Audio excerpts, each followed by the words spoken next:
Assalamualaikum warahmatullahi wabarakatuh. Saya Andi Setiawan, NPM 213510241. Di sini saya akan menjelaskan tentang HTML pada mata kuliah Bahasa Data Dokumen. Di sini saya akan membahas tentang pengenalan HTTP, URL, HTTP method, HTTP header, HTTP body, HTTP response, HTTP cookie, dan lain-lain. Yang pertama, pengenalan HTTP. HTTP adalah singkatan dari Hypertext Transfer Protocol. Protokol ini digunakan untuk mengirimkan berbagai jenis dokumen per media seperti halaman HTML, file JavaScript, CSS, gambar, audio, video, dan lainnya. Awalnya, HTTP dibuat untuk komunikasi antara browser dan server, tetapi sekarang digunakan untuk berbagai kebutuhan lainnya. Client server. HTTP menggunakan sistem client server, yaitu klien mengirimkan HTTP request untuk meminta atau mengirimkan data ke server. Kemudian server merespons dengan HTTP response berdasarkan permintaan yang diterima. Diagram client server seperti ini, yaitu klien mengirimkan HTTP request kepada server, kemudian server mengirimkan HTTP response kepada klien. Klien ini adalah browser kita menggunakan Chrome, Firefox, dan lainnya. Kemudian server ini adalah komputer server. Plain language and human readable. HTTP dirancang dengan perintah yang mudah dipahami oleh manusia seperti get untuk mengambil data, post untuk mengirim data, put untuk memperbarui data, delete untuk menghapus data, head untuk meminta informasi header saja, options untuk mengetahui opsi yang tersedia di server. Kemudian stateless. HTTP adalah protokol yang stateless, artinya setiap permintaan HTTP request berdiri sendiri dan tidak terhubung dengan permintaan sebelumnya atau setelahnya. Keunggulan ini memungkinkan klien mengirim permintaan secara bebas tanpa harus mengikuti urutan tertentu. Session. Meskipun HTTP adalah protokol yang stateless, ada cara untuk menangani sesi seperti saat pengguna harus login sebelum melanjutkan interaksi. HTTP mengatasinya dengan fitur yang disebut dengan HTTP cookie yang memungkinkan server menyimpan informasi dari klien. Cookie ini membantu server mengingat status pengguna meskipun HTTP sendiri tidak menyimpan data sesi. HTTP version. Spesifikasi HTTP terus diperbarui seiring waktu. Saat ini, kebanyakan website menggunakan HTTP 1.1 atau HTTP 2. HTTP 2 diperkenalkan pada tahun 2015 dan kini sudah diadopsi secara luas oleh website di seluruh dunia. Perbandingan antara HTTP 1.1 versus HTTP 2. Saat ini, HTTP 1.1 berfungsi sebagai protokol cadangan atau fallback. Web browser akan mencoba menggunakan HTTP 2 terlebih dahulu, tetapi jika server tidak mendukung, browser akan otomatis kembali ke HTTP 1.1. Secara umum, spesifikasi HTTP 2 mirip dengan HTTP 1.1. Bedanya di HTTP 2, permintaan HTTP yang sebelumnya berbentuk teks diubah menjadi biner sehingga prosesnya menjadi lebih cepat. HTTP 2 juga menggunakan algoritma kompresi untuk memperkecil ukuran permintaan dan mendukung multiplexing yang memungkinkan beberapa permintaan dikirim melalui satu koneksi. Bagi pengembang, tidak ada perubahan hal besar. Hal-hal teknis ini biasanya sudah ditangani secara otomatis oleh web server. HTTPS. Secara default, HTTP tidak aman. Untuk meningkatkan keamanan, digunakan HTTPS, yaitu HTTP yang dilengkapi dengan enkripsi. Perbedaannya adalah HTTPS menggunakan SSL atau Source Socket Layer untuk mengenkripsi permintaan HTTP request dan tanggapan HTTP response, sehingga jauh lebih aman dibandingkan HTTP biasa. Website yang memakai HTTPS akan menggunakan HTTPS/2 di URL-nya, sedangkan HTTP tanpa enkripsi hanya menggunakan HTTP. HTTP terminologi. Ketika mempelajari HTTP, kita akan menemui banyak istilah terminologi dan terminologi terkait. Penting bagi kita untuk memahami semua itu agar dapat menguasai konsep HTTP dengan baik. Web browser. Aplikasi yang digunakan untuk mengakses web melalui protokol HTTP disebut sebagai web browser. Contohnya termasuk aplikasi seperti Google Chrome, Firefox, Opera, Safari, dan lainnya. TCP. TCP atau Transmission Control Protocol adalah protokol jaringan yang sering digunakan untuk berbagai layanan seperti web, email, FTP, dan lainnya. Saat kita terhubung ke internet, kemungkinan besar kita menggunakan protokol TCP untuk melakukan koneksi jaringan. IP adalah kepanjangan dari Internet Protocol.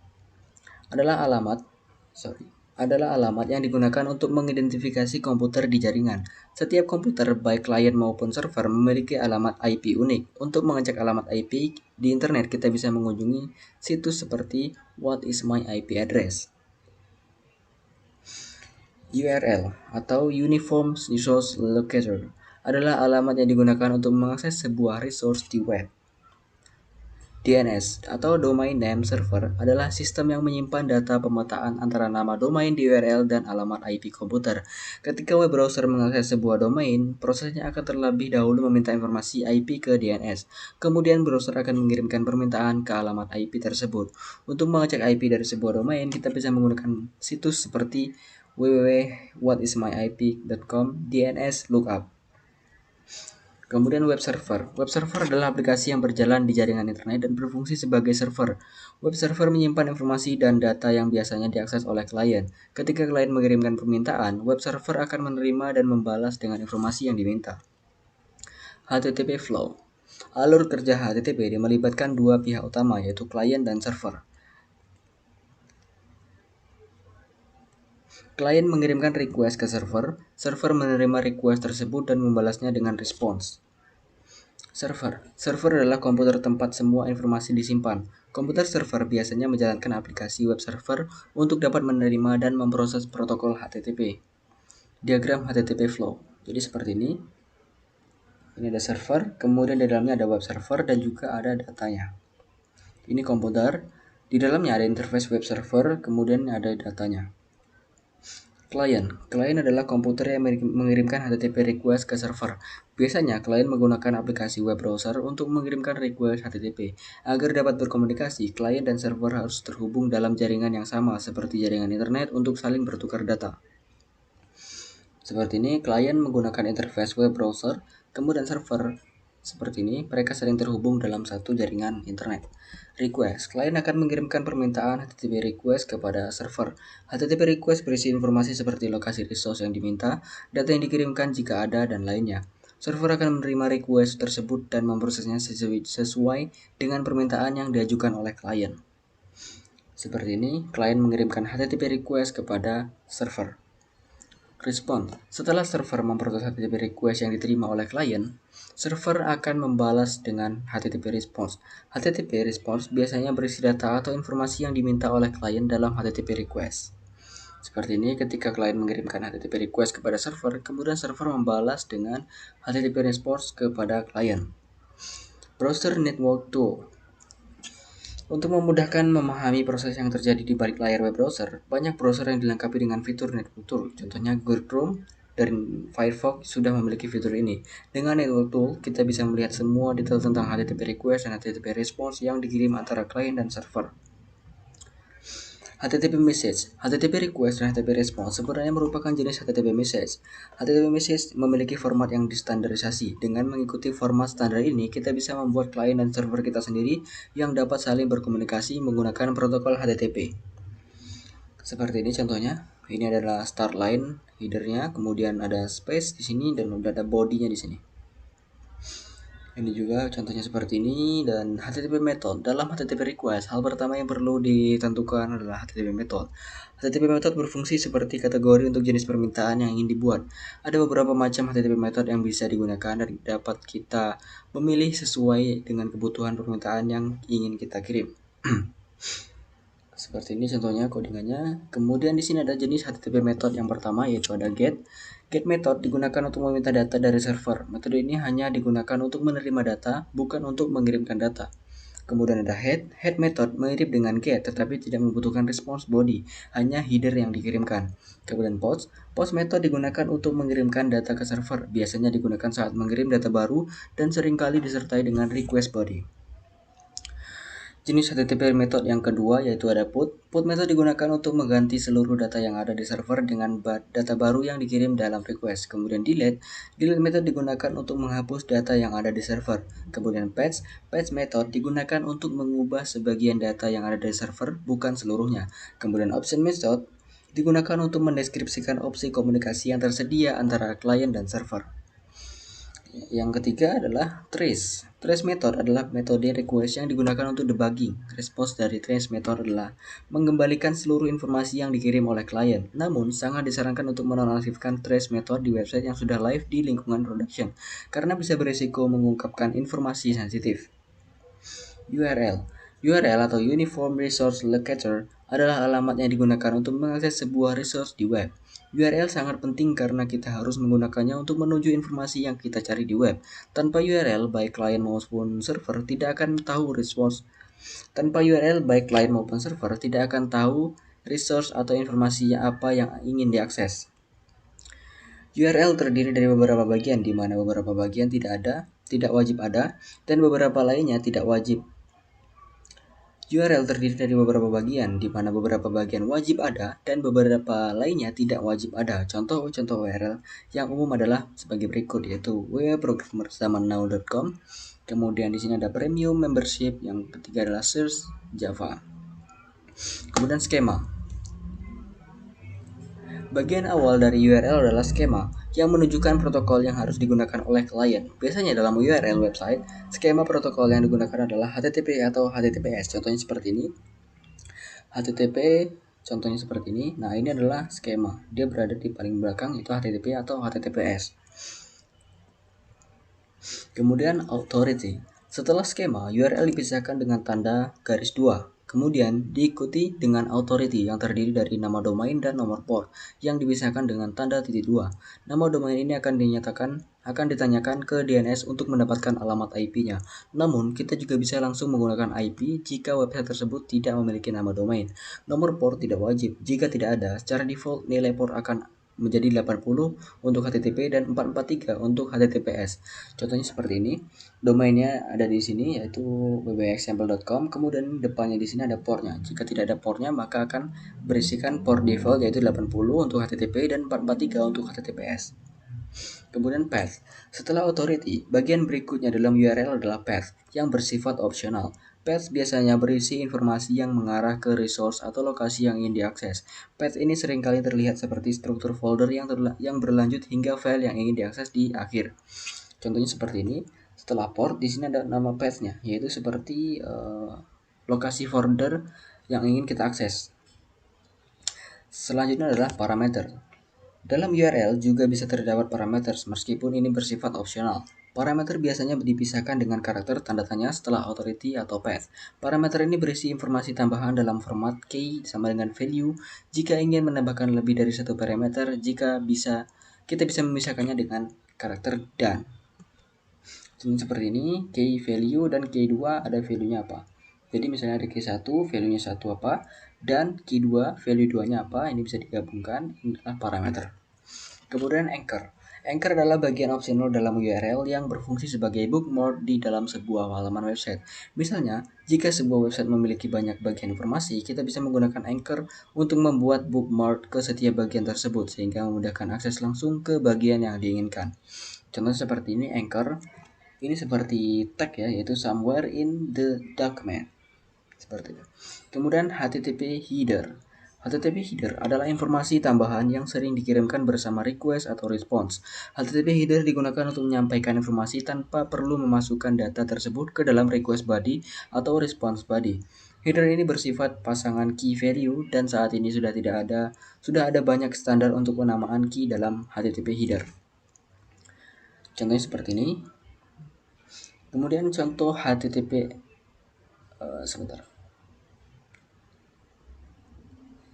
Contoh HTTP header. Yang pertama adalah host. Authority pada URL wajib sejak versi HTTP 1.1. Kemudian content type, yaitu tipe data dari HTTP body. User agent, informasi user agent seperti browser dan sistem operasi. Accept, tipe data yang diterima oleh klien. Authorization, credential untuk autentikasi, misalnya username dan password. HTTP status. HTTP status adalah kode dalam HTTP response yang memberitahu klien apakah request yang dikirim ke server berhasil, gagal, atau ada informasi lain yang perlu diketahui. HTTP status dibagi menjadi 5 kelompok, yaitu yang pertama informational response dari 100 hingga 199, successful response dari 200 hingga 299, redirect 300 hingga 399, client error dari 400 hingga 499, server error dari 500 hingga 599. Ini merupakan kode-kode dari HTTP status. Contohnya seperti ini, jika dia 200 seperti ini, maka dia berhasil. Kemudian informational response dari 100 hingga 199.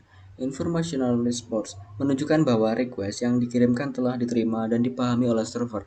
Namun klien diminta untuk menunggu sampai proses selesai dan menerima respons akhir. Pada praktiknya, informational response jarang sekali digunakan dalam komunikasi antara klien dan server. Successful response yaitu 200 hingga 299. Successful response adalah kode yang menunjukkan bahwa request yang dikirim oleh klien telah diterima, dipahami, dan berhasil diproses oleh server. Kemudian redirect dari 300 hingga 399. Redirect status code memberitahu klien bahwa mereka perlu melakukan tindakan lanjutan untuk menyelesaikan request. Biasanya, kode status ini digunakan ketika lokasi sebuah resource berubah, sehingga server meminta klien untuk mengunjungi URL yang baru. Client error yaitu 400 hingga 499.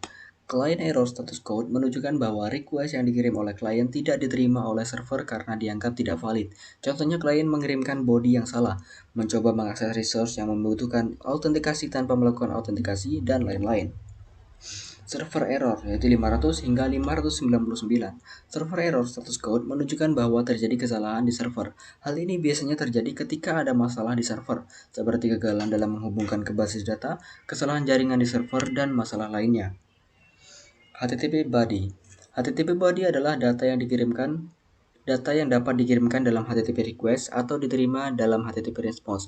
Artinya, klien bisa mengirim data ke server melalui HTTP body, dan sebaliknya, server bisa mengirimkan data kembali ke klien menggunakan HTTP body dalam response.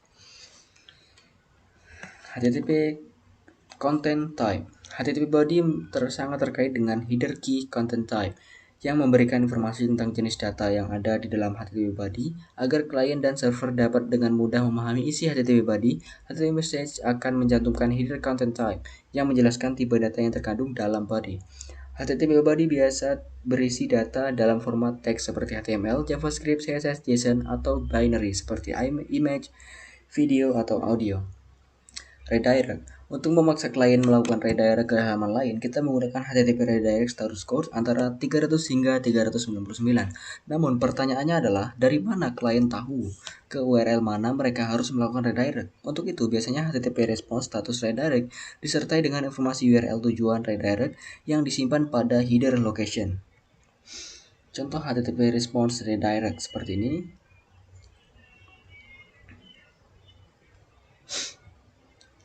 HTTP cookie.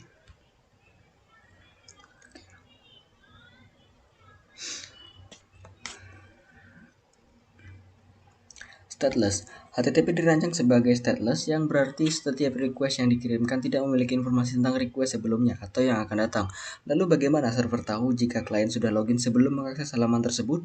Untuk mengatasi hal ini, biasanya menggunakan fitur HTTP cookie yang memungkinkan server menyimpan informasi tentang klien antara request yang berbeda. HTTP cookie. HTTP cookie adalah informasi yang diberikan oleh server dan klien akan secara otomatis menyimpannya, misalnya di web browser. Saat web browser melakukan request berikutnya, cookie yang telah disimpan sebelumnya akan disertakan dalam request tersebut. Dengan cookie ini, server dapat mengetahui apakah request tersebut berasal dari klien yang sudah login atau belum. Contoh penggunaan HTTP cookie seperti ini. Web browser mengirimkan login request kepada web server, kemudian sukses plus cookie session. Ketika dia berhasil login, maka web server akan mengirimkan sukses dan juga cookie session kepada web browser. Kemudian web browser akan menyimpannya. Cookie di HTTP response. Informasi cookie yang diberikan oleh server ditempatkan dalam header dengan value set cookie. Jika server memberikan lebih dari satu cookie, maka bisa menggunakan beberapa key set cookie di dalam header untuk menyertakan semua cookie tersebut. Contoh cookie di HTTP response seperti ini. Usernya echo, kemudian sessionnya adalah kodenya seperti ini. Jadi ini akan disimpan ketika dia login lagi, maka dia akan langsung login karena cookie-nya sudah tersimpan bahwa dia sudah login. Kemudian cookie di HTTP request. Setelah cookie diterima oleh web browser dari HTTP response, cookie tersebut akan disimpan di dalam web browser. Dalam HTTP request berikutnya, web browser akan mengirimkan cookie yang telah disimpan dan cookie tersebut akan disertakan dalam header dengan nama cookie. Berbeda dengan HTTP response, jika ada lebih dari satu cookie dalam HTTP request, semua cookie tersebut harus digabungkan dalam satu header. Contoh cookie di HTTP request seperti ini. Kemudian cookie attributes. Cookie memiliki berbagai atribut yang dapat ditambahkan saat membuat cookie dalam HTTP response. Atribut-atribut ini bisa mencakup informasi seperti masa berlaku cookie, apakah cookie hanya boleh digunakan di HTTPS, apakah cookie tidak boleh diakses melalui script, dan lainnya. HTTP caching. HTTP memiliki fitur yang disebut dengan caching yang memungkinkan klien untuk menyimpan data hingga waktu tertentu. Dengan demikian, jika klien ingin mengakses resource yang sama lagi, data tersebut bisa diambil langsung dari klien tanpa perlu meminta ulang ke server. Ini akan membuat waktunya menjadi lebih cepat dan menghemat data. HTTP caching sangat berguna untuk resource seperti file statik yang jarang berubah, misalnya seperti gambar, audio, video, dan lain-lain. Diagram HTTP caching itu seperti ini, yaitu web browser meminta request kepada web server, kemudian web server akan memberikan response dan juga cache into kepada web server. Nah, di sini akan requestnya di sini saja nih.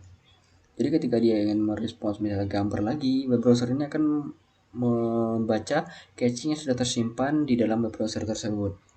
Kemudian header cache control. Saat server mengirimkan agar klien melakukan caching, HTTP response perlu menyertakan informasi cache control di dalam header. Cache control berisi instruksi mengenai berapa lama klien boleh menyimpan data dari respons tersebut sehingga klien tidak perlu mengirimkan request ulang ke server dalam jangka waktu yang ditentukan. Selesai. Oke, mungkin cukup sekian presentasi dari saya. Saya mohon maaf apabila banyak kekurangan. Saya Andi Setiawan. Assalamualaikum warahmatullahi wabarakatuh.